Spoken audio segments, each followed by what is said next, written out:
నమస్తే. తెలంగాణ ప్రభుత్వానికి ఒక గట్టి షాకే తగిలిందని అయితే చెప్పుకోవచ్చు. హెచ్సియు భూముల విషయంలో హైదరాబాద్ సెంట్రల్ యూనివర్సిటీకి సంబంధించి 400 ఎకరాలలో ప్రభుత్వం మరి ఖచ్చితంగా దాని మీద ఎంత పట్టుబట్టిందో మనం చూసినాం.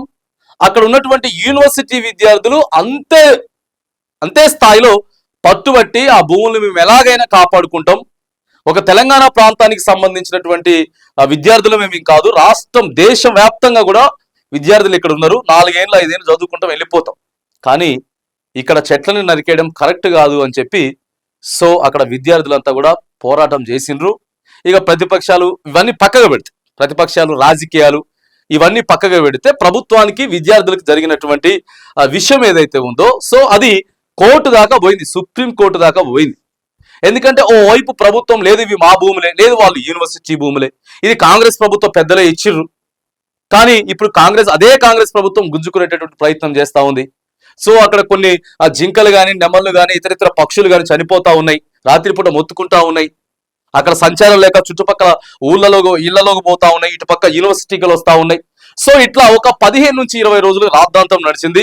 రాష్ట్ర ప్రభుత్వం కూడా అక్కడ పోలీసులు పెట్టి బుల్డోజర్లు కొన్ని తీసుకుపోయి జేసీబీలని చెట్లు పడగొట్టేటటువంటి ప్రయత్నం చేసింది. సో ఇదంతా కూడా మనకు తెలిసినటువంటి విషయమే. ఇది సుప్రీంకోర్టు దాకా వెళ్తే సుప్రీంకోర్టు నిన్న సీరియస్ అయినది, సిఎస్ గారి మీద సీరియస్ అయినది. ప్రభుత్వానికి అధికారులందరికీ కూడా పెద్ద సిఎస్ గారి మీద సీరియస్ అయినది. ఎట్లా చెట్లు నరికేస్తారు, ఎట్లా విధ్వంసం సృష్టిస్తారు, ప్రకృతికి ఎట్లా మీరు రివర్స్ పోతారు, అడ్డంగా ఎట్లా పోతారు, ప్రకృతి విలయతాండవం చేస్తే పరిస్థితి ఎట్లుంటుందో తెలుసా? ఒక ఢిల్లీ పరిస్థితి ఏంది, తర్వాత బెంగళూరు పరిస్థితి ఏంటిది, హైదరాబాద్ ప్రజలంతా కూడా ఒక మంచి గాలిని పీల్చుకోవాలంటే ఆ చెట్ల నుంచి చాలా వస్తా ఉన్నది. ఎట్లా మీరు చేసిండ్రు? మరి ఇప్పుడు చెట్లు నాడతారా? ఎందుకంటే రాష్ట్ర ప్రభుత్వం చాలా గట్టి ప్రయత్నమే చేసింది. గట్టి ప్రయత్నమే చేసినప్పుడు మరి కోర్టు కూడా గట్టిగానే షాక్ ఇచ్చినట్టు కనబడతా ఉంది.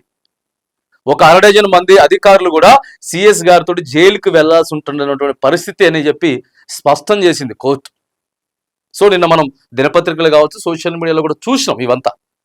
కానీ మరి ఎందుకు అసలు ఆ ఘటన ఆలోచిస్తున్నారా? ఏదైనా ఒక కార్యక్రమం చేపడుతున్నప్పుడు చూస్తా ఉన్నాం, మనం ప్రభుత్వం అధికారంలోకి వచ్చిన దగ్గర నుంచి కూడా మనం చూస్తా ఉన్నాం. హైడ్రా కావచ్చు, చాలా పెద్దది హైడ్రా తీసుకొచ్చిండ్రు. హైదరాబాద్ చాలా ఇదైపోయింది. ఇప్పుడు రియల్ ఎస్టేట్ కానీ లేకపోతే ఎవరైనా కొనడానికి కానీ వస్తలేరు, వేరే ప్రాంతానికి ప్రియారిటీ ఇస్తా ఉన్నారు. ఇంతకుముందు హైదరాబాద్ లో ఒక ఇల్లు ఉంది, ఫర్ సపోజ్ ఇక్కడ నుంచి అమెరికాలో స్థిరపడ్డాడు లేకపోతే బెంగళూరులో స్థిరపడ్డాడు, మన తెలంగాణ అయినా స్థిరపడ్డాడు. సో హైదరాబాద్ లో ఎప్పుడో ఒకసారి వచ్చి సెటిల్ కావాలనుకుంటుండు, ఒక 5 ఏళ్ల తర్వాత, 10 ఏళ్ల తర్వాత, 15 ఏళ్ల తర్వాత. ఇంతకుముందు ఇల్లుంది ఈ రేటు కంటే ఖచ్చితంగా దాన్ని కొనేటటువంటి ప్రయత్నం చేసేటోడు. ఇప్పుడు ఇల్లుంది కొంటవా అంటే ఏమో అది ఎఫ్టీఎల్లో ఉందో, ఇప్పుడు హైడ్రా ఉంది కదా, భయం అయిపోతా ఉన్నది మనకి, చూద్దాంలే తర్వాత ఏమైనా ప్రభుత్వం మారినప్పుడు చూద్దాం అనే పరిస్థితికి వచ్చింది. అంటే డెవలప్మెంట్ అనేది కొద్దిగా వెనక్కి వెళ్ళిపోతా ఉంది. అంటే మనం ఆలోచిస్తా ఉన్నామా? ప్రతిదీ కూడా లోతుగా ఆలోచించాల్సిన పరిస్థితి ప్రస్తుతం రాష్ట్ర ప్రభుత్వానికి ఏర్పడింది. హెచ్సియు భూముల విషయం కూడా అంతే, ఆలోచించకుండా అక్కడికి వెళ్తే ఇప్పుడు చూడండి ఎక్కడ దాకా పోయింది. ఇదంతా కూడా చూస్తా ఉంది. ఒక సుప్రీంకోర్టు తీర్పు ఇచ్చింది అని అంటే అక్కడ యూనివర్సిటీ విద్యార్థులంతా కూడా దేశవ్యాప్తంగా వీడియోలు వైరల్ చేసిండ్రు. సో లాస్ట్కి బదనాం అయ్యేది ఇక్కడ రాష్ట్ర ప్రభుత్వమే కదా. తీసుకున్నటువంటి చర్యల మీద మనం బదనాం అవుతా ఉంటాం. ఒక నిర్ణయాన్ని తీసుకోవటం, ఆ నిర్ణయం తీసుకున్న తర్వాత అది ఎక్కడో దగ్గర కొద్దిగా బెడిసి కొట్టడం, మళ్ళీ రివర్స్ బ్యాక్ వచ్చేయటం, బూమ్రాంగ్ అవుతా ఉంటే బ్యాక్ వచ్చేయటం, ఇట్లా కొన్ని జరుగుతూ ఉన్నాయి. కొన్ని తెలంగాణ ప్రభుత్వంలో జరుగుతూ ఉన్నాయి. మరి ఇంత షాక్ అయితే తగిలింది ప్రభుత్వానికి ఖచ్చితంగా. హెచ్సియు విషయంలో మాత్రానికి, భూముల విషయంలో మాత్రానికి షాక్ అయితే తగిలింది. తీసుకునేటటువంటి ఏ నిర్ణయమైనా లేదా ఏ పథకమైనా సరే, ఎందుకంటే ఇంపాక్ట్ అది రాష్ట్ర ప్రభుత్వం తీసుకోవడం అంటే ఒక నిర్ణయం మామూలు విషయం కాదు. అది చాలా సోషల్ మీడియాగా స్ప్రెడ్ అయిపోతూ ఉంటుంది, దానికి మౌత్ టాక్ వెళ్ళిపోతూ ఉంటుంది, ఇట్లా అనేక రకాలుగా జరుగుతూ ఉంటాయి.